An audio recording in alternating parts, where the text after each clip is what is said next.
Itong mga irresponsible husbands ngayon, pinalaki ng mga nanay nila yan na ganyan. 80%. Ang lagi natin dapat ituro sa bahay, pag may mga batang lalaki, teach them how to become good fathers and good husbands. Kasi pag nakinig kayo sa lahat ng problema ng tao sa Pilipinas halos, 4 yata out of 5 babae, iniiwan ng asawang lalaki. Tapos iniiwan na may mga anak na papalakihin, bahala ka na sa buhay mo. Mga girlfriend na bubuntisin, tapos bahala ka na sa buhay mo.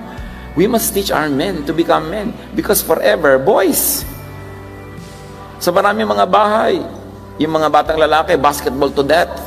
Maghapon, uuwi, tututog ang mga medyas sa dumi, lalaban ni ate.